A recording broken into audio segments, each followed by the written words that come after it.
What's up, guys? Bars a Candy Kid here, coming at you with another great video. I don't know if let me know how the audio is. Let me know how the video is, and stuff like that. I'm just out here close to my house. There's a guy and a lady here who sells peanuts and stuff like that. Sorry if you hear a bunch of noise. There's cars going by. It's outside, and it's a beautiful day out here.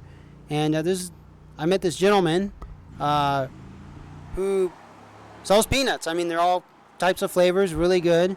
I say it's like a small, like, roadside business. It's really fun too, and stuff like that. So I decided, hey, why don't I give it a shot? Do an interview, talk about peanuts and talk about various other things, I got to know him a little bit. You got to know me, and seems pretty friendly and stuff like that, Yeah, so, like, peanuts. I mean, what got you into peanuts? That's my question. Was it because, like we talked about before, where the beef jerky wasn't a no-go, so you just... Exactly. Oh, you have to put the mic a little closer. Yeah, I got into peanuts because the jerky was a no-go. And peanuts is part of the South Carolina kosher law that it's legal to do peanuts. And jerky it wasn't. Explain to the people who don't live in South Carolina, who live elsewhere on the planet, what the kosher law is. Yeah, well, basically, it's a law from back in the day that says, from the old timers, they obviously made peanuts and they passed a law to where you can still do that. You just can't do that with jerky. Yeah. So I'm not understanding that pretty much, but... Yeah, because I remember you talked about a little bit of it before I was setting up my stuff, and you were showing me around this little area and stuff like that. Yeah, I think that's just ridiculous. Like, they allow certain things, but they don't allow one thing. Like in California, the thing is if someone wants to set up a lemonade stand, like I told you before, they want it to be like, oh, you have to have a business license. You have to pay this amount of money. So, like, it's almost like how kids used to be. I mean, kids still do this today, but kids used to mow people's grass, as a teenager to make money. And your father or your mother had already a lawnmower and a weed eater, or maybe not a weed eater, but maybe those old school ones, because I used to use an old school one where you go back and forth by hand, and I used that for a long time. We didn't buy a weed eater until I was in my 20s. And so, like, I have a friend who does gardening. He owns his own business. He's making money. He drives an old school Toyota Tacoma from like the 90s that his dad bought him used. And he hauls it around with a tiny little trailer. But, like, it's almost like they don't want you to do that anymore, which is ridiculous. Now, even here, you got to have a business license to mow grass. Unless it's your own. I mean, how are people supposed to make money today? And I'm like I told you before, I'm against the idea of currency and credit cards and all this stuff. But, like, since we do live in a world where there's currency, how are people supposed to make money so they can go buy at least the essentials that they need? It's crazy. I don't know. I mean, like, you're out here selling peanuts, and you say you're living and, you're doing well. And I mean, that's great, but, like, if we were to look at the bigger picture, like, you look at the powers that be, they want to keep us right here. They don't want us elevated. You got that right. So, like, someone may come up to you and say, oh, look at you. You're just out here selling peanuts. Come on, man, you could be this much more, which is true. Like, you could take your peanut business and really turn it into a brand and make millions, and stuff like that, and have your own different flavors, and maybe dry your peanuts, or just sell them wet as they are now. Just sell them in jars. Actually, that was something that I thought of yesterday, because at Walmart you could buy those canning jars and fill those up with peanuts, print out your own label at home. It doesn't cost much. You just have to buy the correct stuff to stick on the thing. And then you sell them in jars. And you sell them, I don't know. You get like a little jar like this. Maybe it's like a Quart jar. yeah, a little quart jar, and you dump a few in there, and you be like, hey, look, we have peanuts to sell in a jar. You know, you taste them here. You can either buy a cup to go, or if you want some, you know, to keep at home in your refrigerator or pantry, take a jar. I mean, that's just something I came up with because I was like, Yeah, Yeah. to be honest with you, I'd keep them in a cup. yeah. So that's just one thing I was proposing to you. Like, I was going to propose to you, like, hey, you know, maybe the jar could be an option because you go to Walmart, you could get a 6-pack of those jars for like $11. But that's more you got to invest in it when you're trying to make money and you're trying to keep it cheap. Yeah, well, that too. But I mean, and they're glass jars too. They're not plastic, so you're not supporting plastic getting into food. True. No, it's just an idea down the road. I mean, because you never know where this peanut thing's going to take you. Yeah, I got 6 different flavors. Do you have any customers who come to you, like, you know, maybe you wave to them and they're like, oh, let me see what he wants, or maybe they just come to you, you know, they're driving by and they see, like, you know, In that mascot, they would drive by, see me in there, Yeah. and they would come back just because. well, no, see, I didn't notice the mascot. I only noticed just the sign and that the fact that you had these, and the fact that I driven by here so many times and I saw peanuts and I was like, local peanuts. I wonder what kind of peanuts he's selling. I gotta try these, you know. But like when you get people coming through here, do you ever get those people who are like, why are you doing this, man? Don't you know there's a peanut allergy epidemic? No. I mean, people's never said nothing to me. Because, you know, Hold the microphone more. when they see boiled peanut, either they want them. Oh, you have to they, hold it like straight and yeah. They either want the peanuts or they don't. You know, You don't get those mothers that are like, oh, well, are you trying to kill my kid? no. I mean, so far, no. Okay. But Wow. I can see them out there. Yeah. Because I could see one standing on the opposite corner protesting, you know, peanut allergy. Yeah. This guy's a a killer. Yeah. So, because I see that you wave to a lot of people. Are they like previous customers or? A lot Oh. of people know me. I used to do jerky. I would have people from other states come here to buy jerky. Yeah. That kosher law thing, like,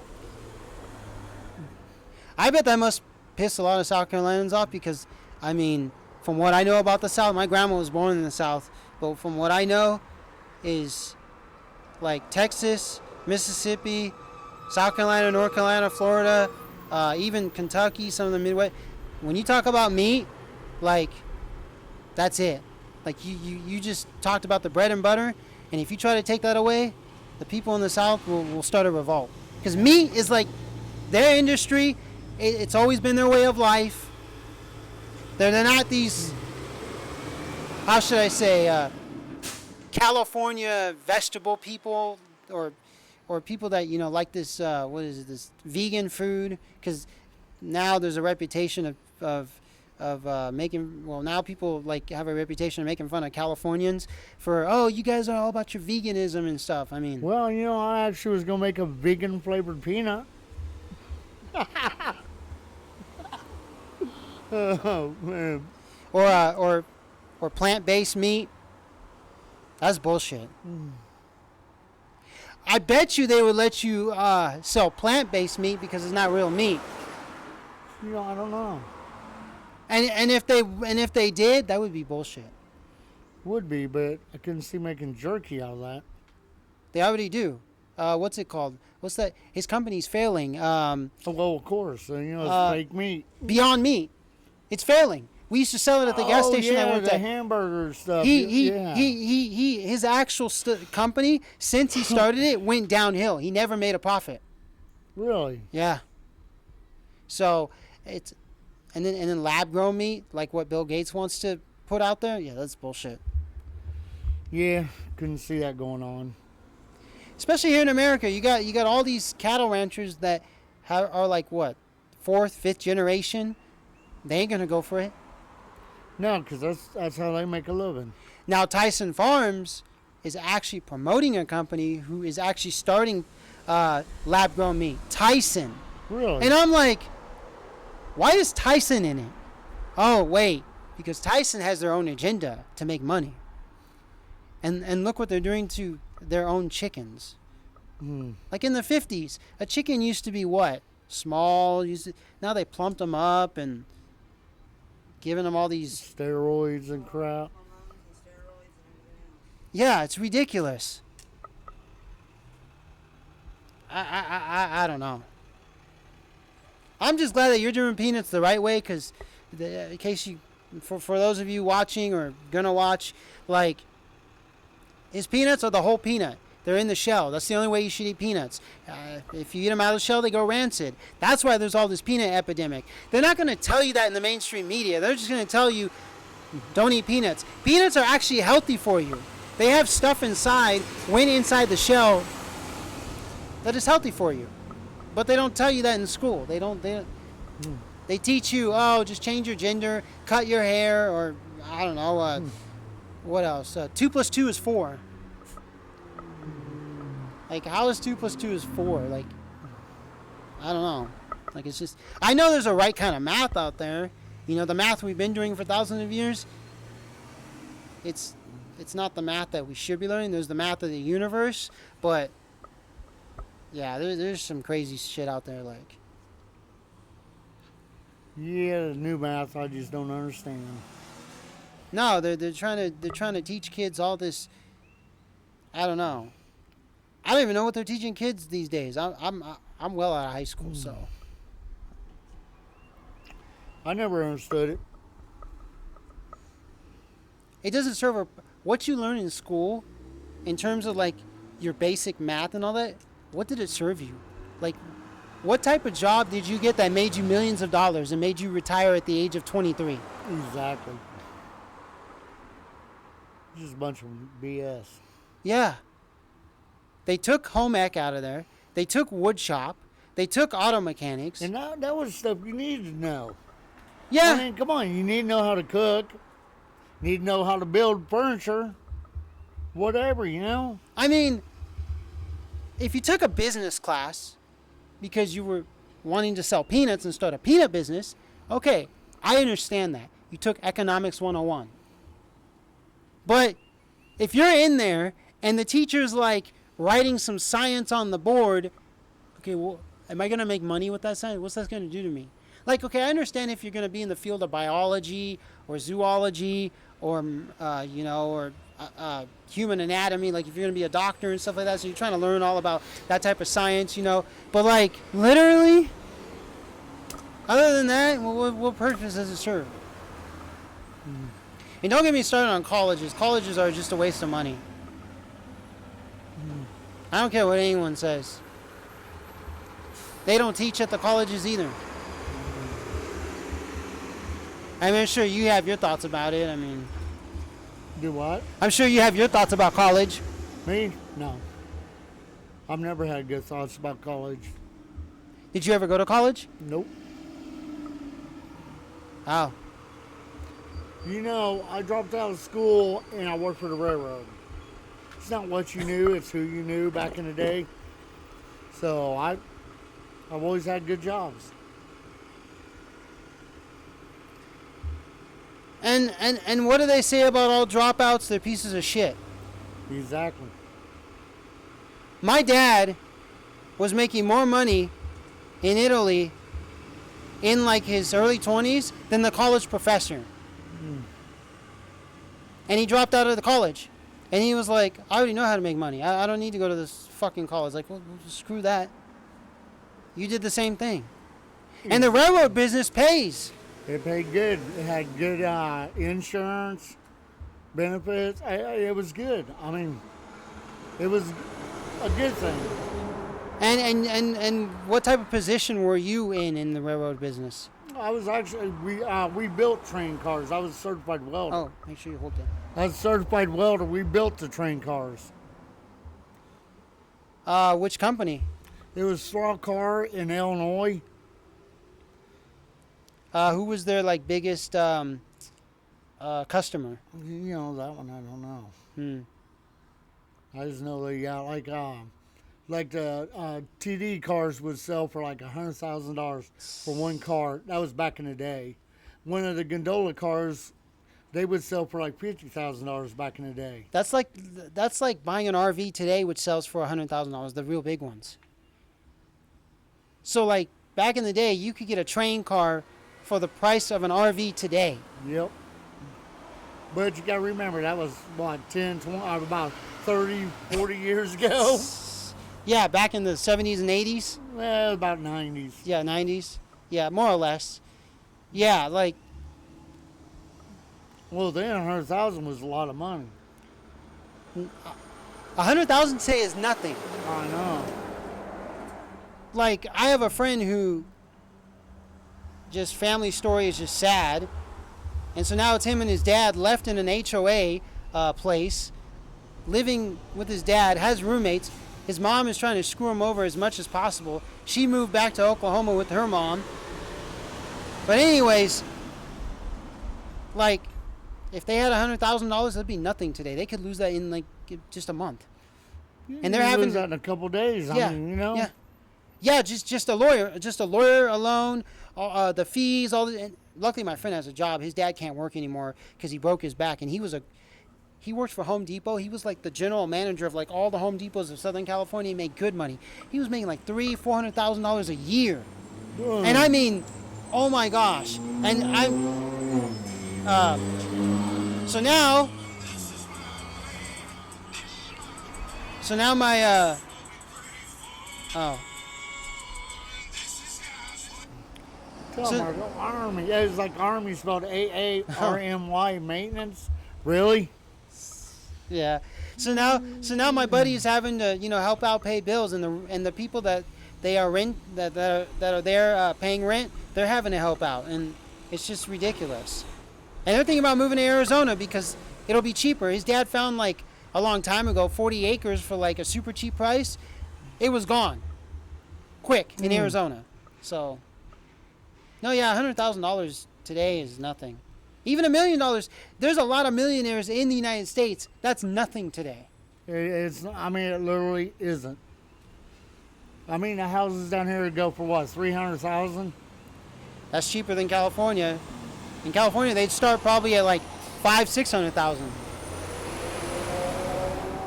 It's crazy. But I've seen some areas of at least Greer and this place where the houses are really old. They're like from the 30s or 40s, and they look like they would sell for like $100,000. You know. So This is unreal. let me see. Oh, we're good. Oh. So yeah, I mean, but no, you can't. Today's world is just something else. Try to buy anything. I mean, like you said, if you try to get one extra thing just to try to make more profit, well, it's like that extra thing could cost you more, and then you might make less profit. You know.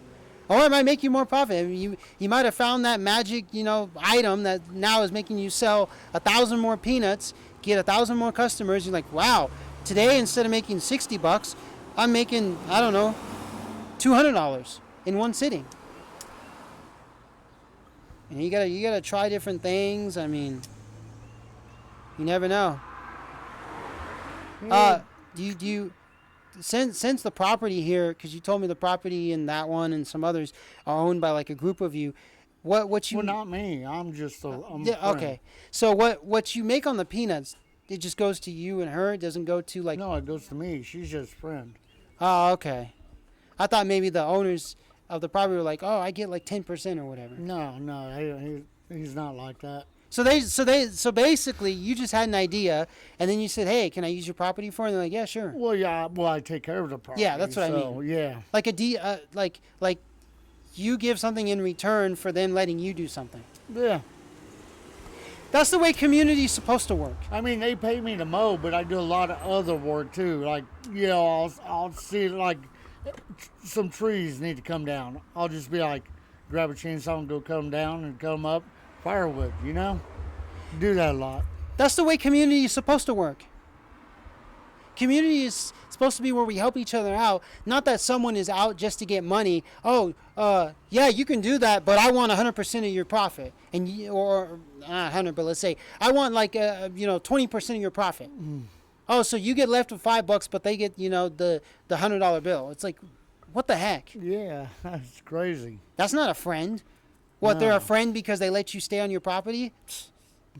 Really? Like, and people want to say, well, nothing's free. I mean, we're talking. That's free. I mean, it's not costing us anything to talk. The Well, the air, internet costs you. yeah, but I mean, the air is free. You're True. breathing in air. That's free. So nothing's free. The sun is free. We're getting free sunlight, right? What you're gonna say? Well, it costs money to put gas in your car. Okay, yeah, but to walk with your own to walk with your own 2 feet outside of your house, does that cost you money? No. It does if you put on shoes, because yeah, you have to go buy shoes. But if you go barefoot, it costs you nothing.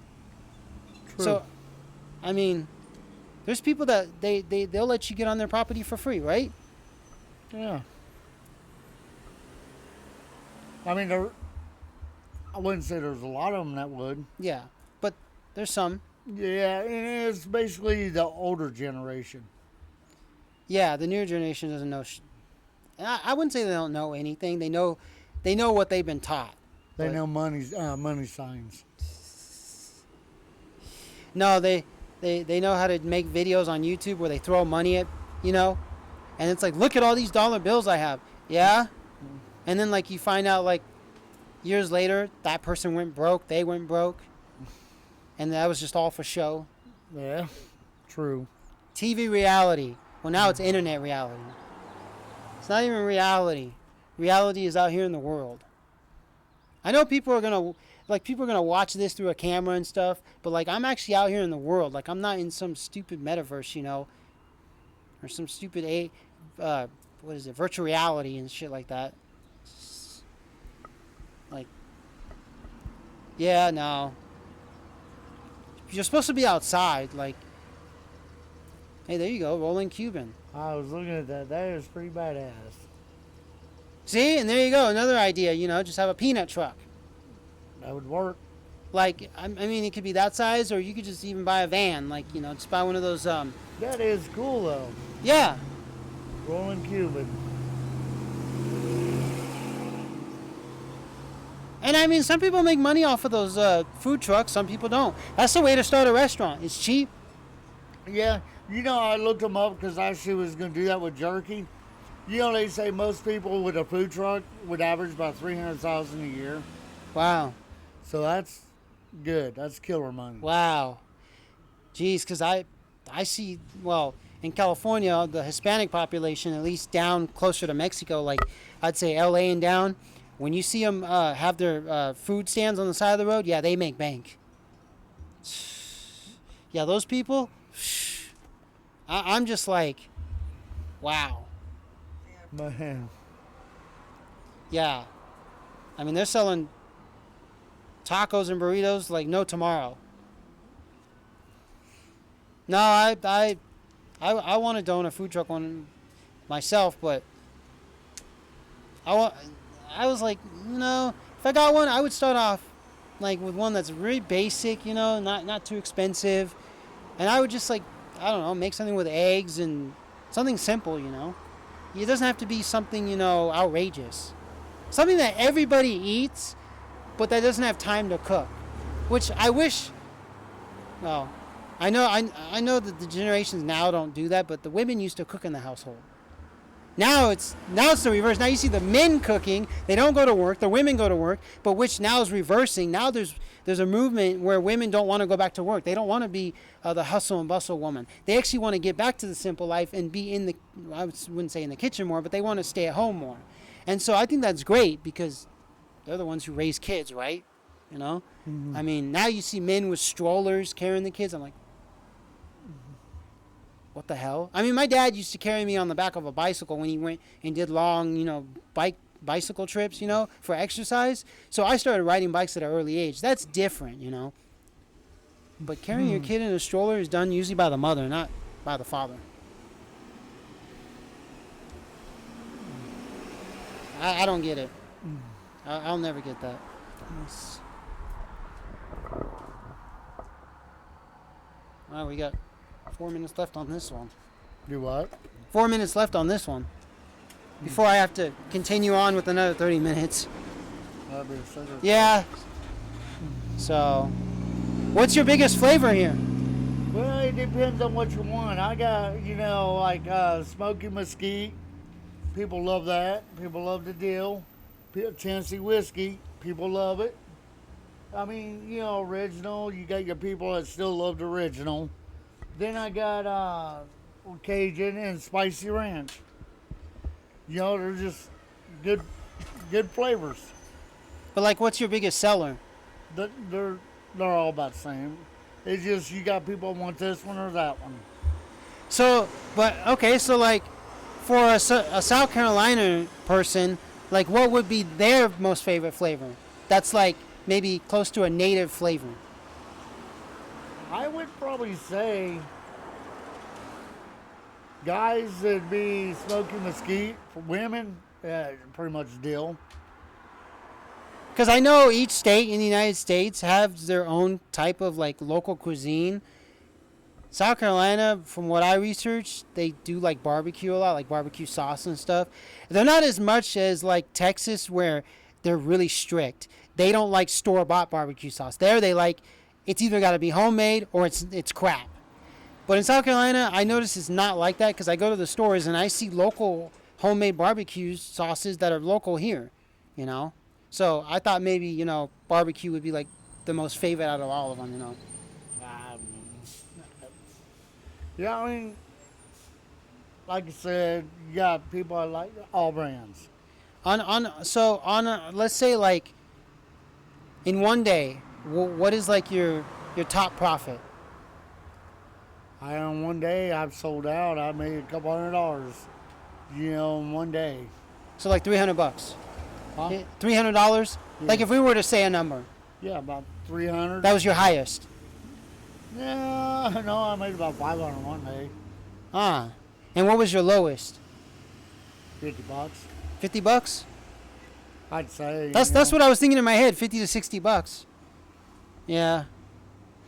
And usually how many cups do people get? One for themselves or two or? Well, generally they'll come in and buy a cup. I mean, they're big cups. I mean, it's a quart, and it was just one, like those guys that I was here earlier, and one guy bought two. Okay.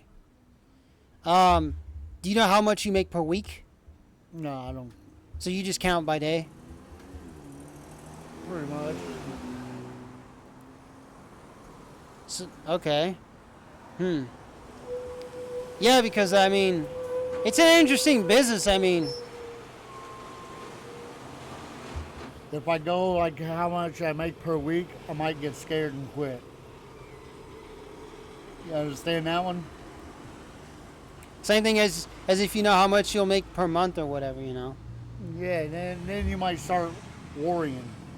Yeah, or you might start counting your pennies. Yeah. I hear you. As long as you just make profit, that's all that matters, right? As long as I'm getting money, it's good.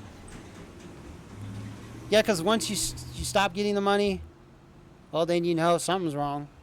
You either got to change the business, not like what you're selling, but you either got to, change something you're doing, or you just got to maybe sell something else. Well, I mean, if you even looking here, that's just, tips. Yeah. There's one day I made a couple $100 just in tips. Let me see.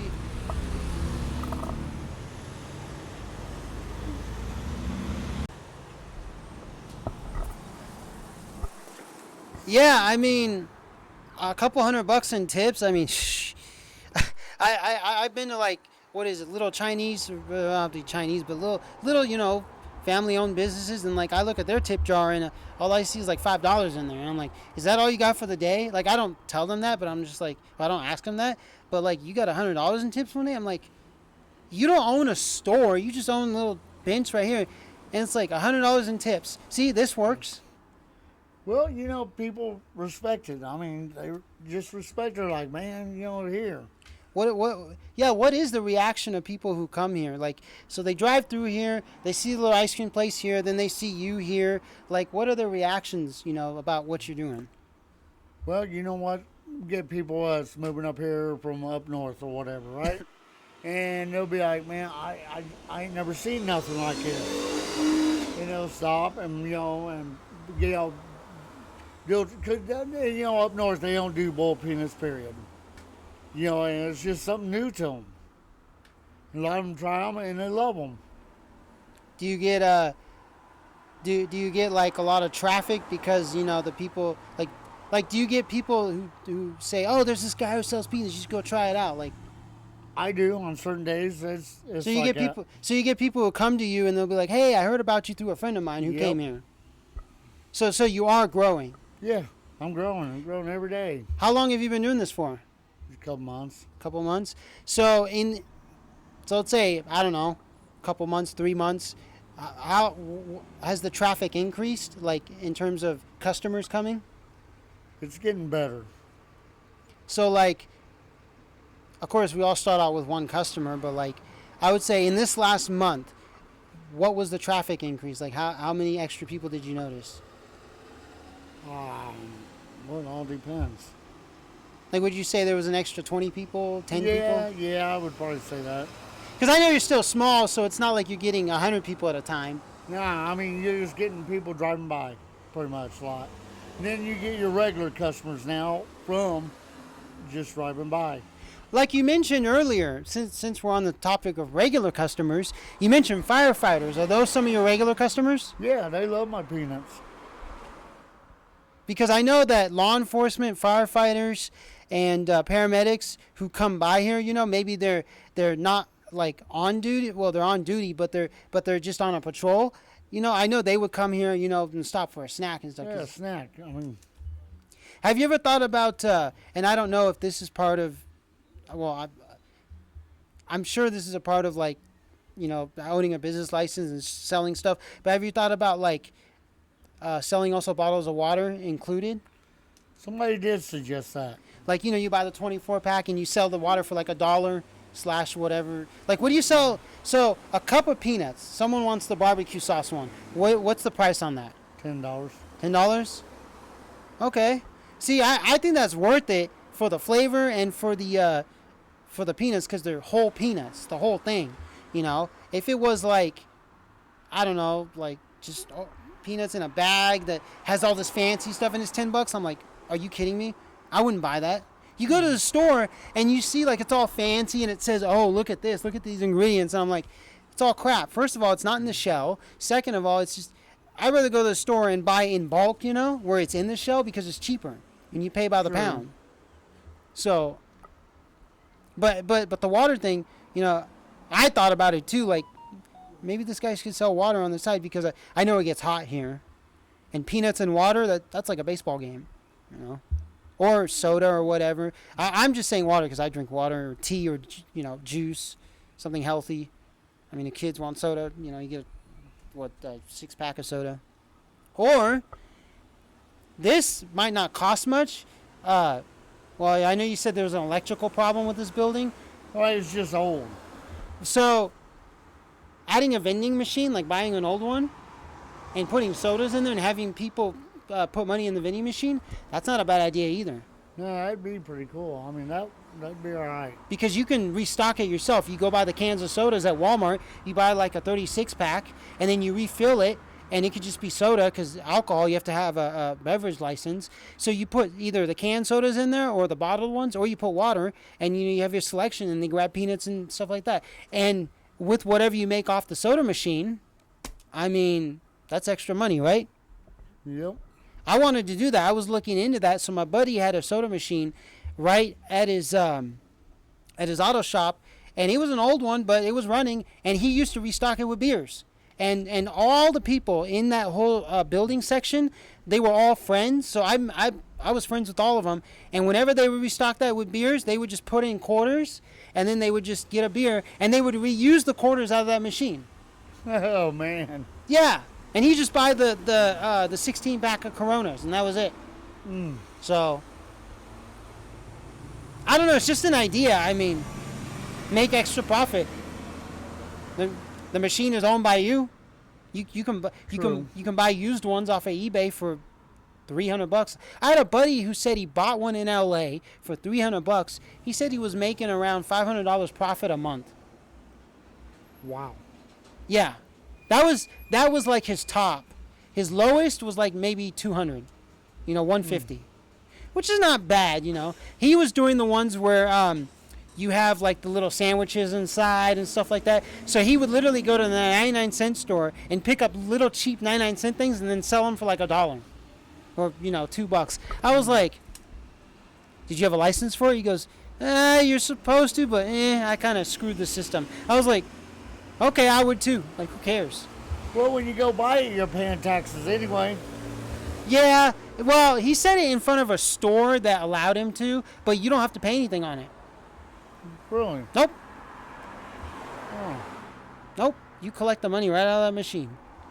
So I'm telling you, if you set up one of those here, you just plug it in, you'll make some extra cash.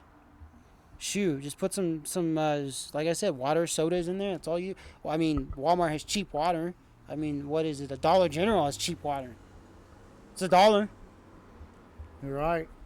I mean, sure, I don't promote people drinking water out of a bottle because it's plastic, and plus most of that water's crap. But hey, you sell it out here, these people, what do they know? They watch their sports. They don't sit there and listen to the real news. They watch fake news. Yeah.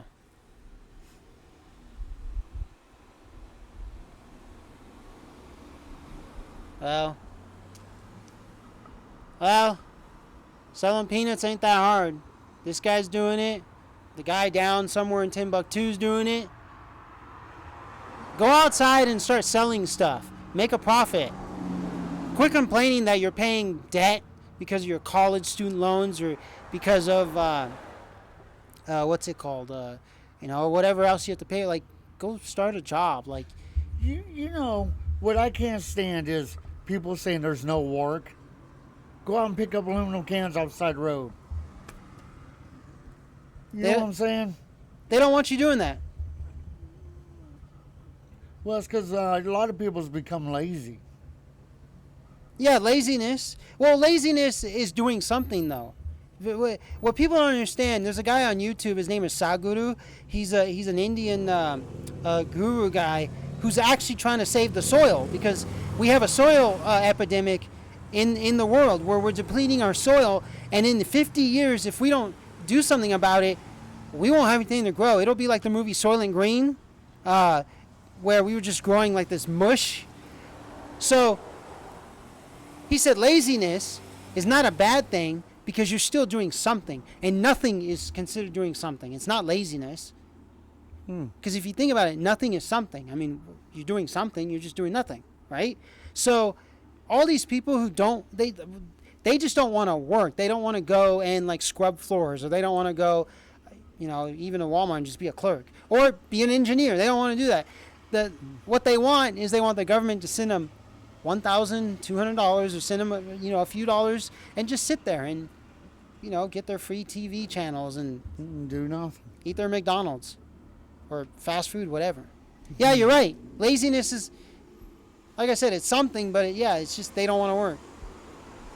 Like you guys are out here doing something. It doesn't matter how old you are. Age has nothing to do with it. Generations have nothing to do with it. The color of your skin, we're all the same color. People don't even know that we were actually, the human color is not this color. Before Adam and Eve were created, the gods, when they came here, what they needed was gold. They needed to take our gold from this planet because they needed to power their ships and stuff like that. So they came here, and they found this race, and they were a different color. But what they did was they branded us like you brand a cow, and then it becomes a different color. They did that to the human race, and so this is the color we became. So the story of Moses and his 3 sons, it's partially true, but we were branded, and then they scattered us around the planet and said, okay, now here's the dark skin, light skin, and then in Asia, the medium skin color. But we're all brown. So the color of your skin doesn't matter. Who you are doesn't matter. Your ethnicity doesn't really matter. We're all human. So we should all come together, and we should all like support each other. You know, have businesses, support the community. And if you have anybody who is against you, who's evil, I mean, don't commit murder, but, you know, deal with them in a way that you have to deal with them. You know? I mean, shoot, if this was the Wild West and Bill Gates showed up in Arizona at that time and he tried his funny shit, I mean, people would just quick draw their guns and shoot him. They wouldn't give a shit. Not like you see in the Hollywood movies, but for reals. People didn't mess around back then. People still don't mess around today. They didn't give warnings. Nope. I mean, in South Carolina, I know people don't mess around. I mean, it doesn't take much. I mean, wow, pretty popular. Cool. Alrighty, guys. Hold on. We got some important business over here, so we'll take a quick break.